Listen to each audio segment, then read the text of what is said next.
Bonjour à tous et à toutes. J'espère que le confinement se passe bien. Aujourd'hui, on va parler du design. Donc déjà, avant d'en parler, on va définir ce que c'est et quels sont ses objectifs. Le design a pour but de faciliter et d'améliorer les usages, les comportements et les cadres de vie en élaborant des réponses adaptées aux problèmes. Il s'inscrit au cœur de notre quotidien, même dans le cadre le plus ordinaire. Les objets, les emballages, les vêtements, les outils, les publicités, les mobiliers, on en est tout le temps entouré. Pas besoin d'avoir une chaise d'un grand designer pour avoir du design dans notre intérieur.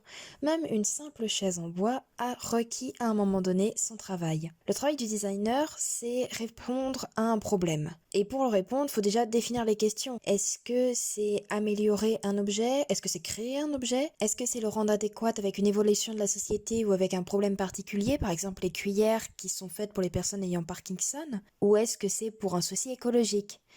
Alors, il va y avoir plusieurs étapes. On en a une première qui est de définir des idées et de faire des esquisses. Ensuite, les personnes vont définir un vocabulaire de forme, c'est-à-dire qu'elles vont choisir des formes qui vont revenir dans tout le projet. Par exemple, que ce soit des formes plus circulaires ou plus exsangues avec des coins. Le but, c'est que les formes soient harmonisées, qu'il n'y ait pas un beau cercle, quelque chose avec des belles courbes, et puis d'un seul coup, quelque chose de triangulaire, de très pointu, de très violent.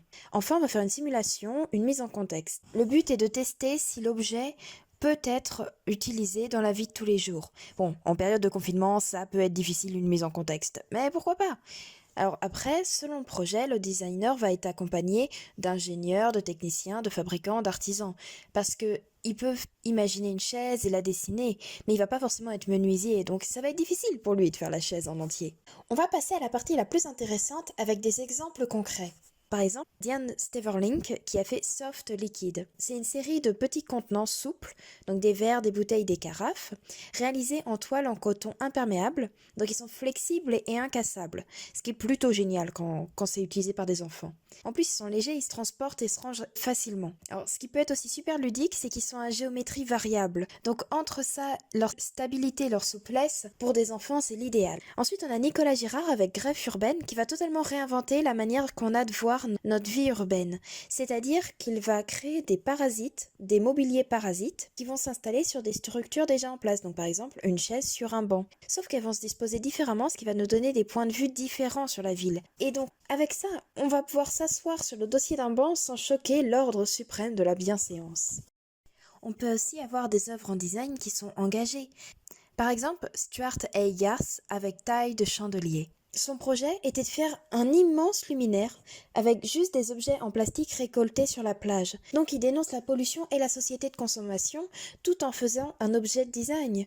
Et un objet de design qui est plutôt agréable à voir parce que par la multitude de petits objets en plastique multicolores, on va avoir un jeu de lumière et un jeu de couleurs avec l'ampoule. C'est vraiment génial et un autre moyen de faire passer des messages. On peut aussi avoir des choix écologiques avec par exemple le Studio Low Café Pod, une petite chaussure, mais c'est une petite chaussure qui a la particularité de se fabriquer par le pliage. Encore une fois, c'est ludique parce que c'est la personne qui l'achète qui va la faire elle-même. On passe d'un objet en 2D pour arriver au 3D, ce qui permet un gain de place. Et en plus, tout est fait avec un seul matériel, la feutrine, et l'utilisation d'un matériel unique permet qu'il y ait très peu de pertes, donc c'est écologique. La feutrine est connue pour être douce, chaude et malléable. On peut cependant regretter que cette chaussure s'use très vite parce qu'elle n'a pas de semelle et on peut s'inquiéter du risque de dépliage ou du maintien du pied. Et enfin, on va parler de mon préféré, c'est les frères Campana avec Banquette Chair. Et c'est tellement mignon, c'est un fauteuil en peluche. Ils ont récupéré plein de peluches d'animaux différents et en ont fait un fauteuil ludique, confortable, atypique, rassurant. C'est un canapé qui est une Madeleine de Proust pour tous les souvenirs d'enfants. S'asseoir sur un crocodile ou un tigre en peluche est tellement adorable. Pour moi, ce canapé, c'est la raison pour laquelle on doit s'intéresser au design, parce qu'un mobilier n'est pas obligé d'être froid et sans vie. Il peut être tellement doux, intéressant et rappeler tellement de souvenirs. En soi, le design, c'est réinventer notre quotidien parce qu'il nous touche sur tous les plans, que ce soit la publicité qu'on voit tous les jours, ou que ce soit notre mobilier, ou que ce soit les vêtements qu'on porte. On y est tout le temps confronté. Et c'est pour ça qu'on doit s'y intéresser, parce que ça nous touche et c'est notre manière de voir le monde. Alors bien sûr, il serait trop long de parler de tous les designers, j'ai pas cité les grands noms, je n'ai pas donné des courants. Et il ne faut pas oublier que c'est aussi une pratique qui est assez récente, donc elle n'a pas eu le temps d'évoluer comme l'a fait l'art plastique. Dans le futur, on verra d'autres évolutions, on verra d'autres manières de penser les objets, et je pense que le design a aussi son importance dans la transition écologique. Peut-être qu'après cette vidéo, vous regarderez différemment la chaise sur laquelle vous vous asseyez.